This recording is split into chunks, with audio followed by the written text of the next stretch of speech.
Jim Carroll, Ralph Baber, psychology takeaway. You need a dose of the real. Life's absurd. We know the deal. Did you hear? Don't let it get you down.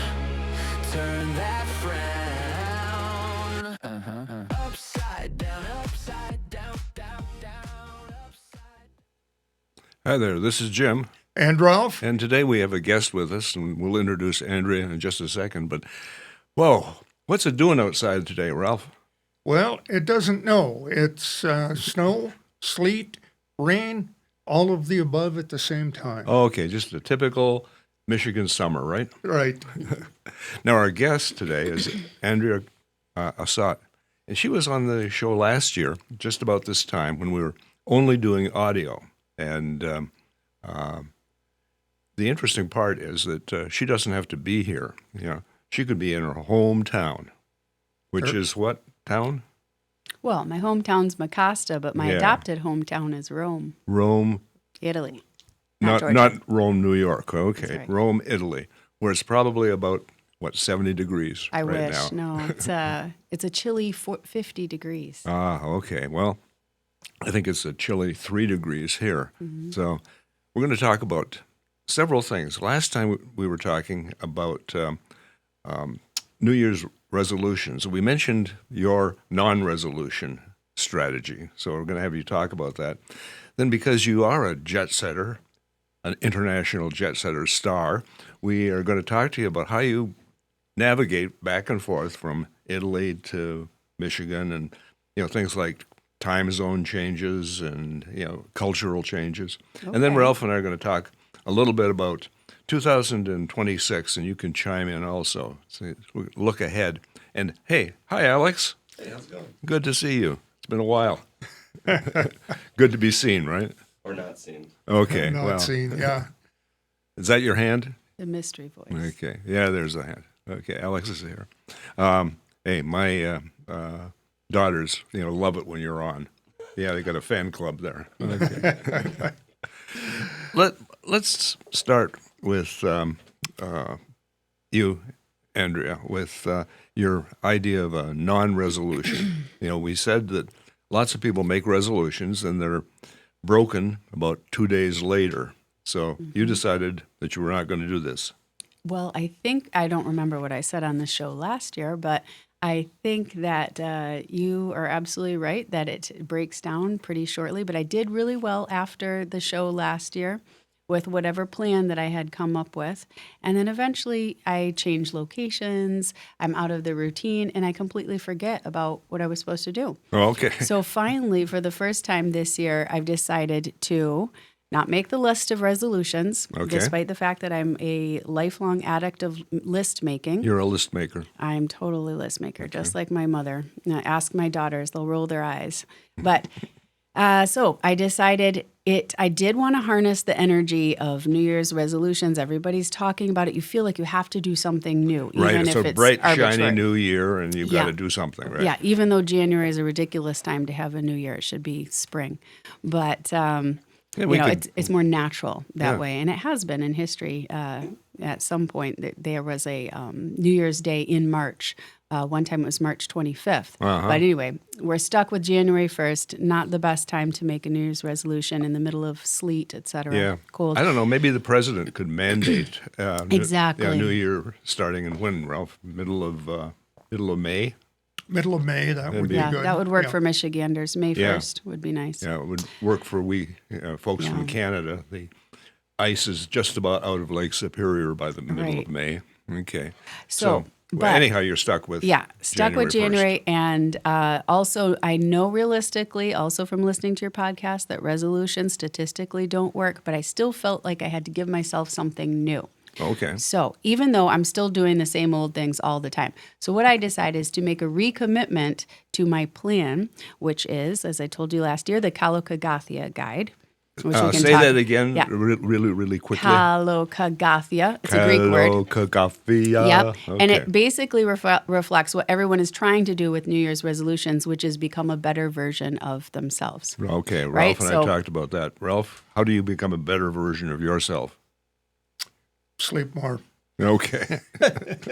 Yeah, we all know we have to do it, and we probably know all of the methods. I mean, by now, we've made list after list of what we have to do to become better versions of ourselves. So I put it all down in a permanent guide called the Kalokagathia Guide. And so what I've decided to give myself permission to do is to look at the guide, revise what's not working, take out things to simplify, add in new things that maybe I've learned over the last 12 months, and just recommit to it. And then for something new, I've allowed myself a word of the year that a lot of people do. A word of the year? So something to focus on, to study. Not to a word of the contemplate. day. No, just of the whole year. So I have 365 days to contemplate this word, learn more about this word, and do something. One word? One word. 365 days for one word? Yes. So, for example, last year my word was posture. And so right away as soon as you say it, sit up. So that helped me sit up straight throughout the year. But also I immediately looked up something contemplative on posture and what that word could mean in different aspects of our lives. And so I printed out a very long, interesting philosophical, anthropological study of posture, and I didn't read it until December. Because I had to finish that word in order to adopt my new word. So for this year, 2026, I decided not to choose just the first thing that came to mind, but something that I've been meaning to study for a long time. And so my word is time. Oh, Yes. it's about time. It's about time I chose time. So I'm Yep. focusing on time. I'm giving myself permission to have a whole year to learn more about time and what that means in practical ways. And then I also gave myself habit of the year, because that's usually what we do with New Year's resolutions. Yeah, habit of the year.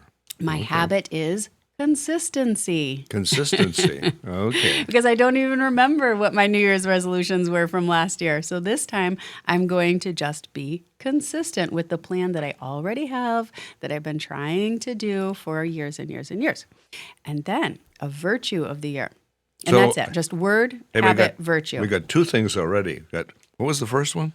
So- Posture? No, that was No, something. that was last Time. year. Word of the year is time. Time. Habit of the year is consistency. Okay. And then my virtue of the year, something I'm trying to grow in, both in understanding and in practice, is prudence. Prudence? Yes. So not being ideological and deciding this is what I've got to do no matter what. No, I'm going to assess things and prudently implement them Oh. instead of just say it's this or bust. Okay. Alex, could we That's it. use prudence around here at the university? All I'm thinking of is the Beatles song. Beatles song? What's the Beatles song about prudence? Isn't there? There's not one about. Yeah, this, but isn't it's that about the- a girl named Prudence. Oh, okay. But here is the thing, though, in terms of prudence. Central or many other universities, for that matter, often think that they are expending university resources prudently. Yes. And in many cases, they are expending university resources in ways that do not grow the student population, but grow the sports attendance or sports income. Okay. And sports Your point is? my point is that in the long run, the number of students drive university funding. Mm-hmm. So if you prudently put money into girls' basketball, you might get a lot of fans of girls' basketball. Mm-hmm. And you should. Yeah. But if you can do something to increase the number of students by 10 or 20%, that money is better spent. Okay. So prudence Prudence. is, like you have to look at it and say, what's the saw-off? That makes me realize what I'm trying to do with prudence. Maybe why I chose it is because we have to choose where we put our attention, where we put our time, and where we put our resources, our financial resources. So I think that's probably why I chose prudence subconsciously, connecting it to consistency and time. They're Yeah. actually all related. Okay. Yeah. So Whatever your goal is, whether it's to get more students or to be healthier, it's about time, prudence, and consistency. and you told me about this a week or so ago, and I gave you an acronym. Remember? Oh, yes, yeah. TCP? Mm-hmm. Okay. TCP. Which Ralph and I can think of as, it's an oil additive that you put in old cars because we drive old cars most of the time. But, it'll give you TCP, time, consistency, prudence. Mm-hmm. Okay. Yeah. So it'll be on the exam. Okay. Thank you. All right. I will pass now, although I've never seen that oil or put it into my car, but at least I have something to associate with TCP now. Yeah. Now, you brought in a book, and you had that last year, except, when you held it up to the microphone, nobody could see it.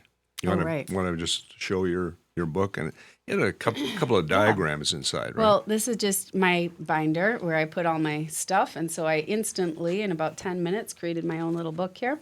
And I I printed out the Kalakagathia guide and printed off one for myself and Okay. anybody else who wants one. So you can put your name down there as kind of a signature to committing to that. And then, so the very beginning is formation of personal character, which is really what we're trying to do. So Kalakagathia is a Greek concept of the pursuit, never the achievement in this life, but just the pursuit of ideal beauty, which means inner virtue and outer health. Okay, now nobody would know from looking at you, but you're the mom of 5 kids, right? 4. 4 kids. Okay. It seems like 5 when 5 you're around. when you I know. Yeah, when you throw Tony in, it seems like Oh, 5. okay, yeah. Okay.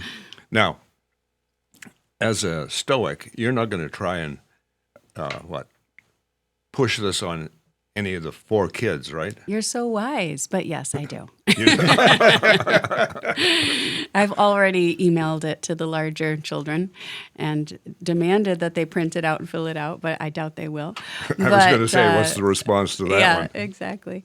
But no, I do share it with anybody. And what's so rewarding, Jim, about being on this podcast and speaking with like-minded friends is that the more you talk about these exciting ideas that we're trying in our own lives and with our own families, the more we're likely to help other people that we never even intended to help, sending this out. So I already just heard from my friend the other day who's driving 8.5 hours from upper New York State to come to a literary retreat at my house. And I sent this to her just to get some feedback before coming on this show.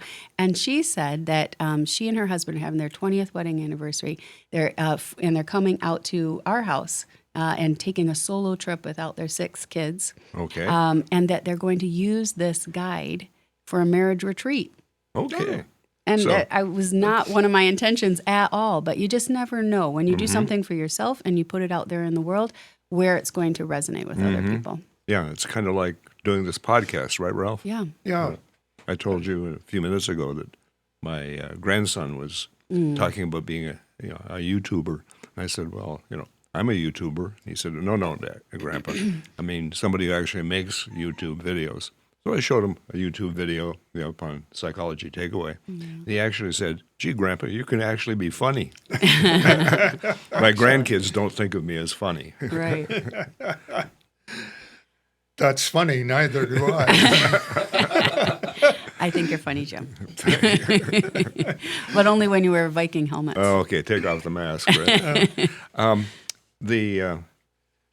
You mentioned your kids, and one of the things I wanted to talk to you about, Andrea, is your, I'm going to call it the psychology of travel, okay?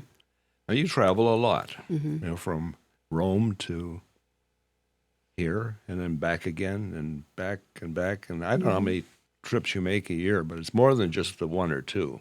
And, Well, we've been lucky that this year we've been able to come at Christmas and throughout the whole summer. Yeah. So, 2 major trips. Okay. Back to Michigan. So when I go over to, say, Europe or Africa is even a better example, I don't usually have much of it time adjusting to the new place. From Michigan to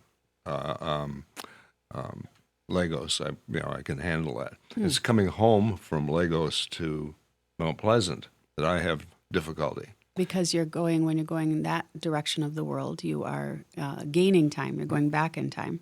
But then this way, you're losing time. Okay, yeah, that always confuses me. Losing time. I'm always just here. In the. Well, that is true too, because time is kind of an artificial construct, but the sun is the sun. Okay. And it takes me, a couple of weeks to really readjust to coming back to Michigan. Now, how about you? When you leave Rome and come to Mecosta, does it take you a couple of weeks to settle in? Depends on the flight. So you can get a flight from Rome to Atlanta, Grand Rapids, or even to Detroit. And so that's not too bad because then you get there in the evening, have a couple hours, go to sleep. Okay. And then the wonderful thing about jet lag coming this way is that it makes me wake up ridiculously early, like about 4 a.m., and I get so much done. And I love it. And I wish that this was my new way of living. I get several hours of quiet before anybody else wakes up. But you readjust in about 2 weeks, and you're back at 8 o'clock in the morning again, right? Yes, or later. So, those first early weeks, especially because I've spent the last 2 Christmases back in Michigan at my mom's house. So it's really nice at Christmas time because I can wake up, put the Christmas tree lights on, have coffee, and do my whole morning routine alone. And those are just magical hours. I can watch the sunrise. It doesn't come up until 8 a.m. But then, yes, as I adjust, then the winter fatigue sets in and it's hard to wake up in the morning, and then it's gray when you wake up. So harnessing the jet lag for something positive has been really nice these past 2 years. No.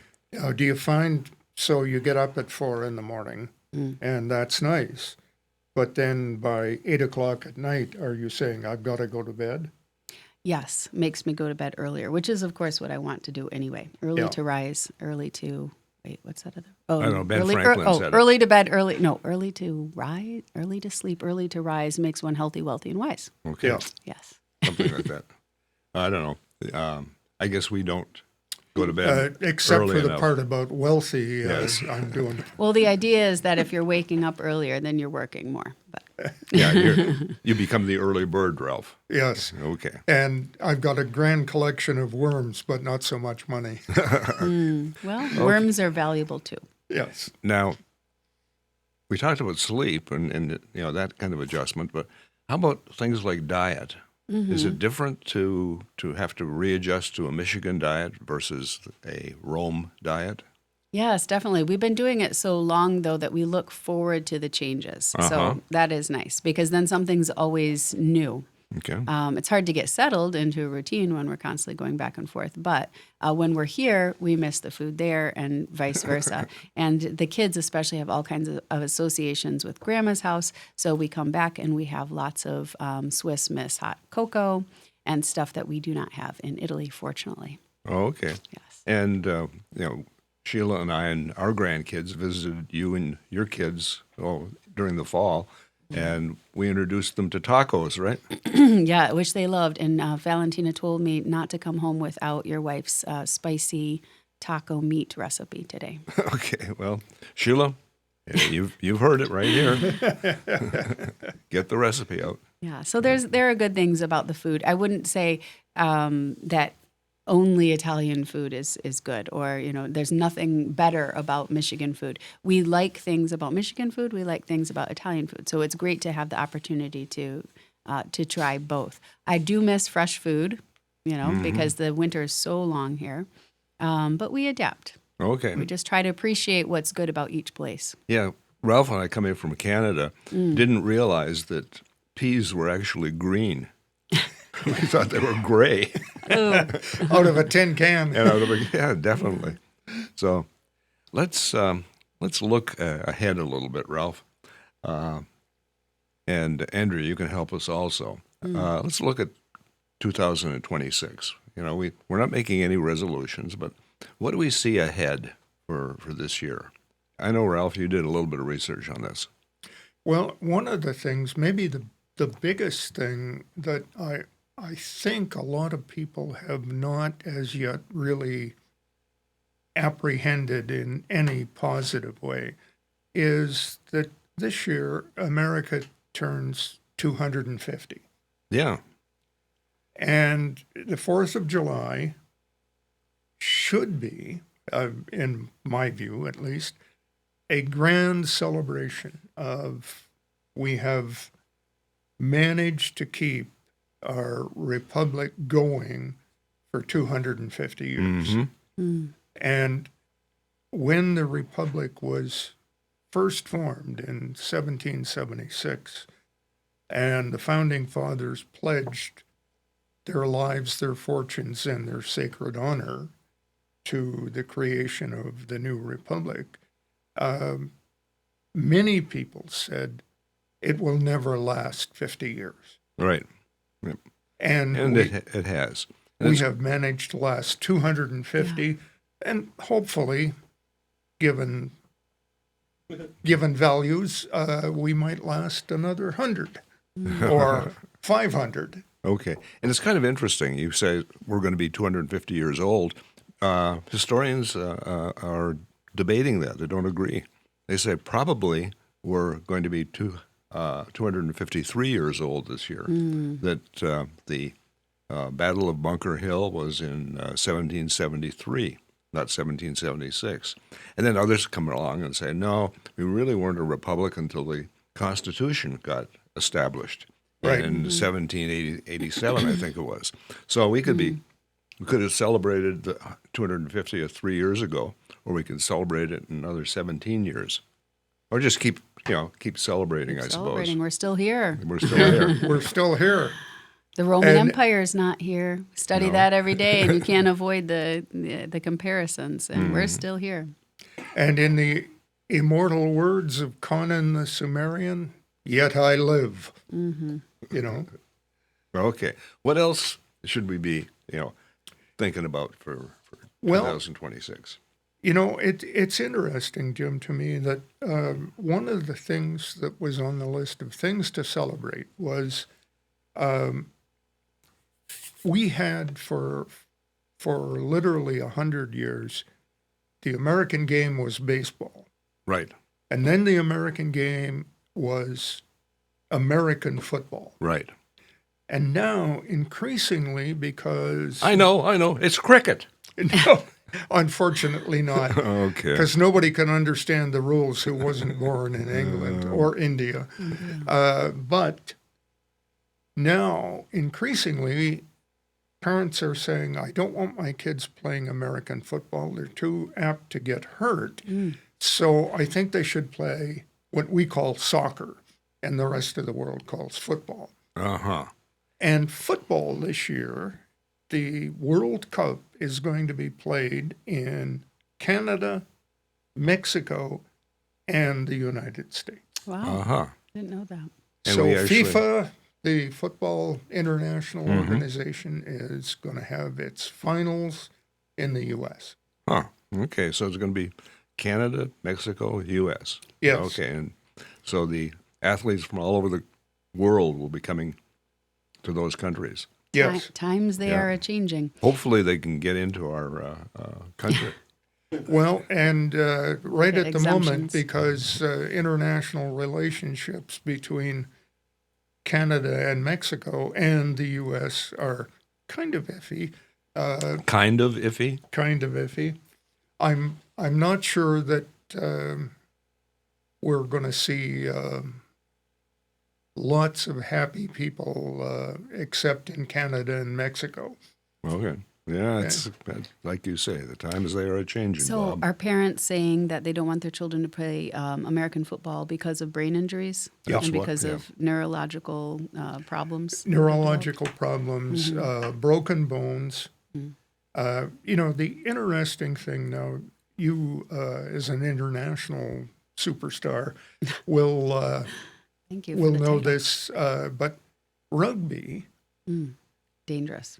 dangerous, but almost never really severe head injuries or anything other than pulled muscles or ligaments or something, because the players wear cleats, shorts, T-shirts, no helmet, No pads. no pads. So they protect themselves automatically more So than they football? basically say, if I charge into this guy with my head down, I'm going to get hurt. Okay. What about soccer and hitting the ball with your head? Not a good thing, I believe. not a good thing.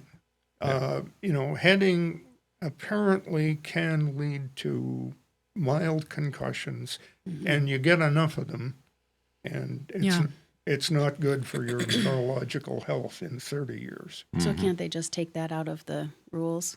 Oh, I suppose they could. Yeah.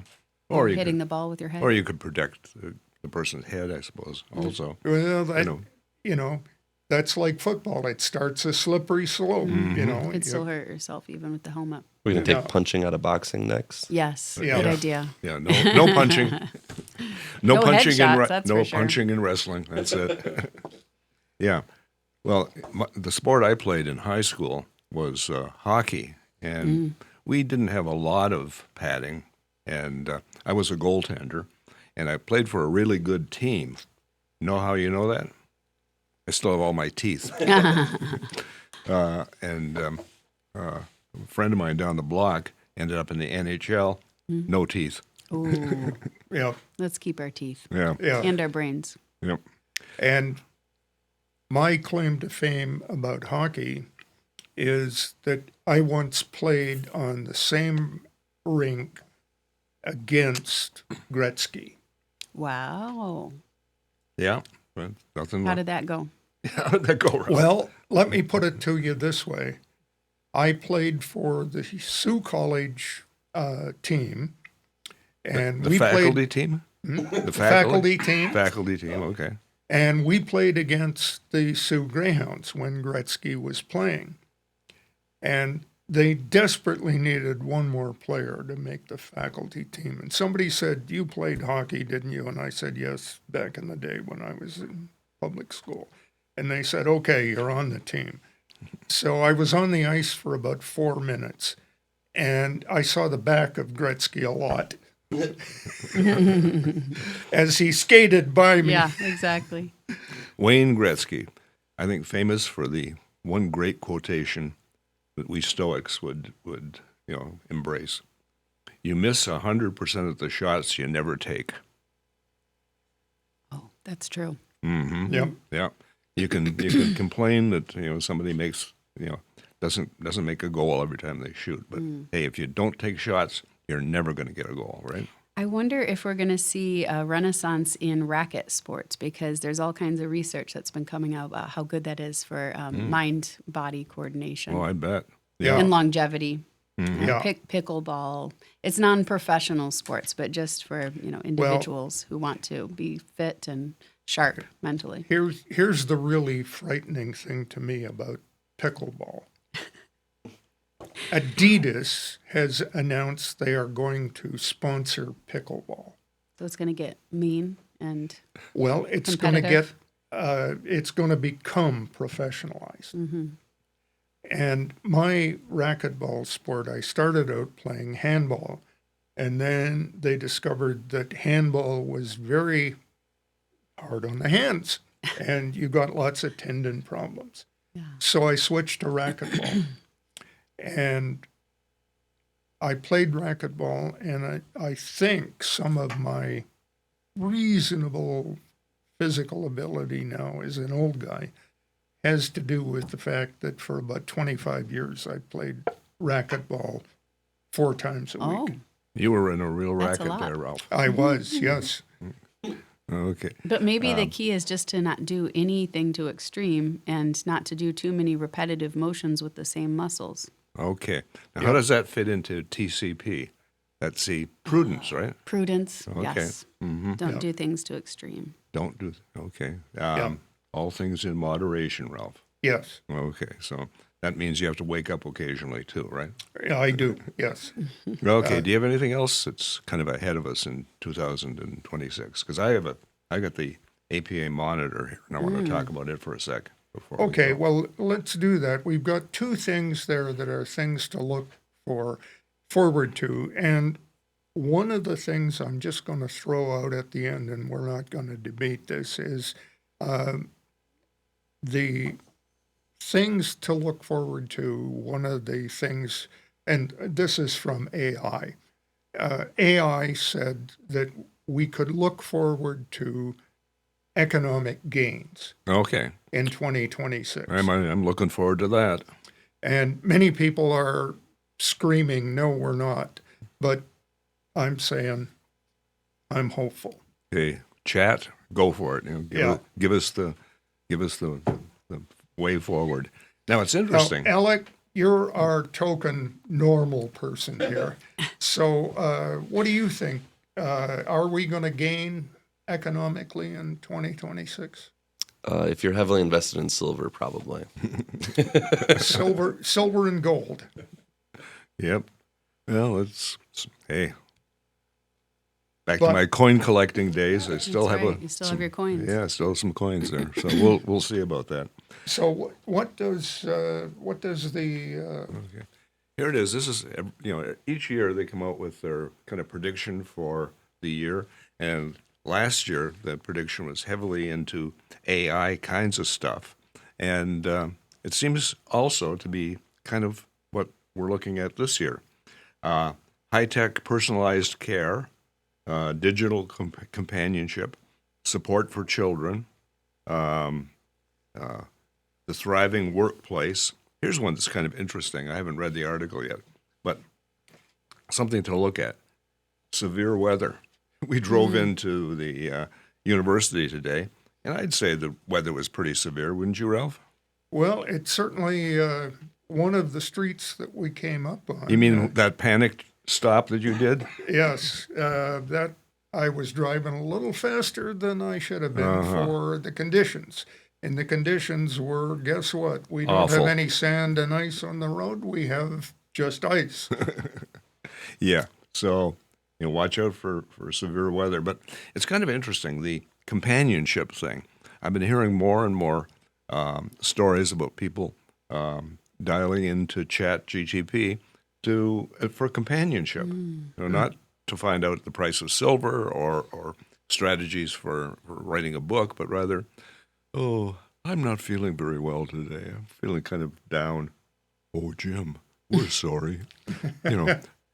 You shouldn't feel down. Well, you should That's feel what we down. used teddy bears for in the past, right? But you would have Right. to speak for the teddy bear. So it's the same idea. It's basically a sound vacuum. Okay, it could be. I like So- Teddy Ruxpin. Remember If him? they make an AI Teddy Ruxpin, it's over. It's But here's of the nightmares. interest. It's kind of Here's- like goes in with Skippity Toilet, doesn't it? oh, stop.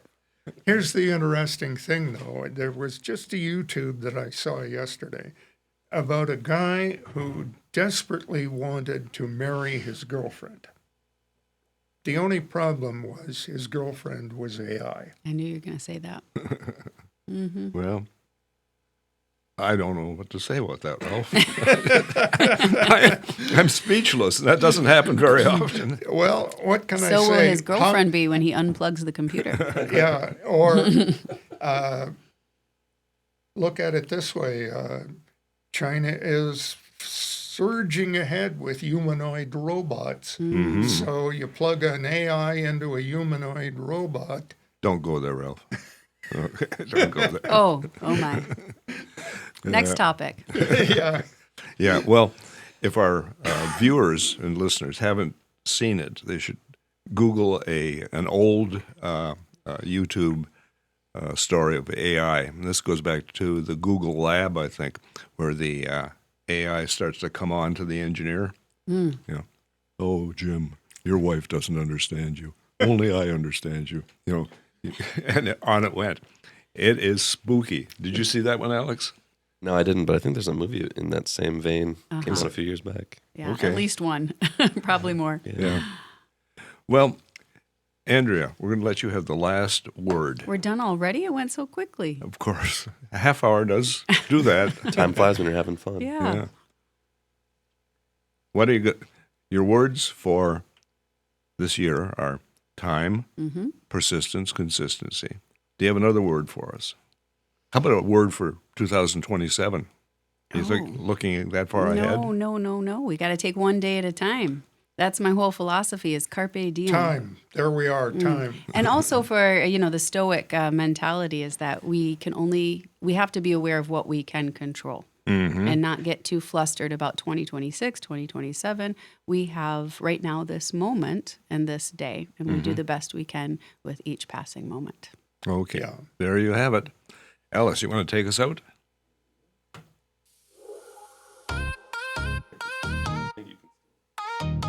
Okay. Thank you very much. It was a great show. And until next time, this is Jim And Ralph, and Andrea? saying, keep your stick on the ice because we're all in this together. Together.